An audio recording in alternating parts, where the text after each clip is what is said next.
আমি খুব ফাটাফাটি একটা বুয়া আনতেছি। বুয়া আবার ফাটাফাটি হয়ে গেল। বুয়া ফাটাফাটি মানে ভালো বুয়া, কর্মঠ বুয়া। এই জীবন আমাদের রেখে কি লাভ? আপনারা যদি আমাকে একটু পারমিশন দেন, আমি অল্প একটু অজ্ঞান হইতাম। এই পৃথিবীতে সবচেয়ে বড় শাস্তি হচ্ছে পিতার কাঁধে পুত্রের লাশ। অভিনয় করেন না কেন? আপনি দেখতে শুনতে কিন্তু অনেকটা মোশাররফ করিমের মতো। কোর্ট, হাসপাতাল আর থানা এসব জায়গায় মানুষ কখনো শক করে যায় না। মামলা মোকদ্দমা কিন্তু ভালো জিনিস না আব্বা। জামানা ভাই এগিয়ে চলো, এগিয়ে চলো। এটা হতে চান নাকি? আমি বাসে যাবো না, গেলে সিএনজিতে যাবো। সিএনজি তো একটা খাসা। তুই আমার দেহ পাবি, কিন্তু আমার মন কখনো পাবি না। আমি দেহ চাই না, মনও চাই না। মানুষ করার লেগে আমি সব খরচ করছি। কারে? তোর চাচারে আর তোরে। তা আমি তো মানুষই নেই, তোর চাচাও হয় নাই। পুরাটাই লস। কথা ঠিক কিনা? পাগল হয়ে যাবো আমি। আপনার মতন একটা সুন্দরী অফিসার আছে, তার দিকে মুগ্ধ হয়ে তাকিয়ে দেখা ছাড়া আমার তো আর কোনো উপায়ই নেই। এই মা, দেখ খালন 10 টাকা, বাই সালন 10 টাকা, তাজা তাজা 10 টাকা।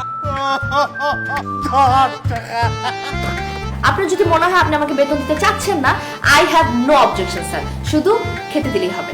আপনি এমন করতেছেন কেন? দরকার হলে আমি চিঠি করবো না, আমি থানায় আর আসুন না। আসবেন না মানে? ফাজলামি করছেন আপনি? পুলিশ বলে কি আমরা মানুষ না? আমি কি সুন্দর না?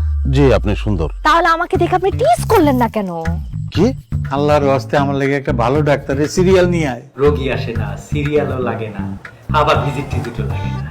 ভিতরে যে বসে আছে সে কি ডাক্তার? রোগীর যদি এখানে আসার ক্ষমতা না থাকে তাহলে তাহলে আমরা রোগীর কাছে চলে যাব, জাস্ট একটা ফোন করে দিবেন। যদি দেখে আপনার ক্যারেক্টারে কোনো দাগ নাই, তাহলে আপনি ক্যারেক্টার সার্টিফিকেট পেয়ে যাবেন। আপনার ক্যারেক্টারে ডাক্তার? সেটা আপনি তদন্ত করবেন। কোন ফার্স্ট বয়, কোন ফার্স্ট গার্ল বিজ্ঞানী হয়েছে, লেখক হয়েছে, কবি হয়েছে, সাহিত্যিক হয়েছে? সুদ খাওয়া, সুদ দেওয়া সমান অপরাধ। সরকারি অফিসের চেয়ারে পায়া টেকা ছাড়া কথা বলে না। এই বাংলাদেশে একদিন টেকা ছাড়া কাজ হইব সরকারি। ওরে বাবা, এই যে ভাই, আস্তে আস্তে, একটু আস্তে। আরে আমি কি